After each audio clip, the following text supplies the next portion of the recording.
अस्सलामु अलैकुम, welcome to NTV। जिस तरह चीन के बादशाहों को हकान, रूस के बादशाह को ज़ार और रोम के बादशाहों को कैसर और ईरान के बादशाह को कसीरा कहते थे, इसी तरह कदीम मिस्र के बादशाहों को फ़िरौन कहा जाता था। हज़रत मूसा के दौर में जो फ़िरौन था उसका नाम वलीद बिन मज़द था, जबकि मिस्री रवायतों में इसका नाम रमीज़ लिसानी लिखा गया है।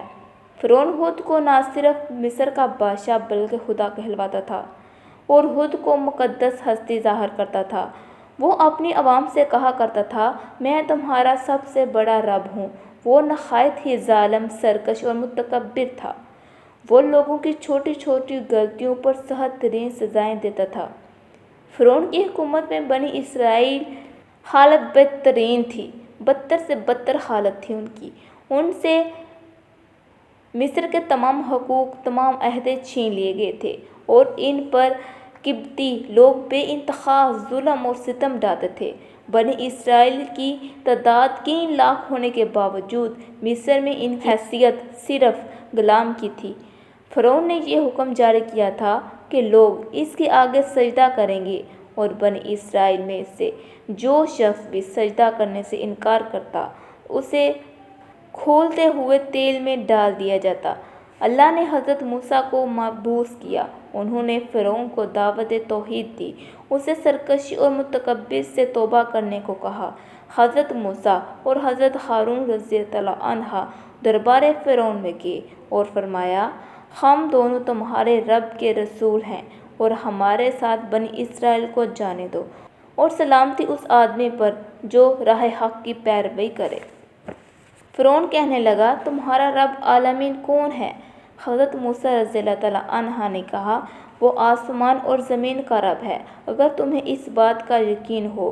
फ़िरौन के मुतालबे पर हज़रत मूसा रज़ियल्लाहु अन्हा इस्तिहा का मोअज़ा भी ज़ाहिर किया, लेकिन फ़िरौन कहने लगा, मैं मूसा को कत्ल कर दूँगा। वो अपने रब को बुलाए, तुम चाहे जो निशानी ले आओ, मैं ईमान नहीं लाऊँगा। लिहाजा अल्लाह ने फ़िरौन पर टिड्डियों, जों और मेंढकों और खून का अज़ाब भेजा, जो हज़रत मूसा की नबूवत की वाज़ेह निशानी थी, जिससे वो मसाइल में मुब्तला कर दिए गए। खुली निशानियों के ज़ाहिर होने के बावजूद फ़िरौन अपनी अना और सरकशी पर कायम रहा और ये मनसूबा बनाया कि हज़रत मूसा और बनी इसराइल पर लश्कर कशी करके इन्हें कत्ल कर दिया जाए।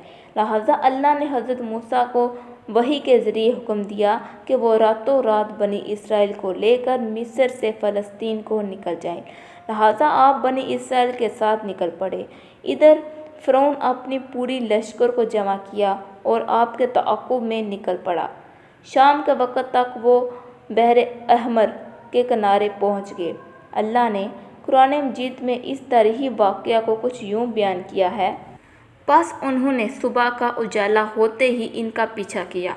जब दोनों जमातें एक दूसरे को नज़र आने लगीं तो मूसा अलैहिस्सलाम के साथियों ने आपसे कहा, हम अब यकीनन पकड़ लिए गए। मूसा ने कहा, ऐसा हरगिज़ नहीं होगा, बेशक मेरा रब मेरे साथ है, वो ज़रूर मेरी मदद करेगा।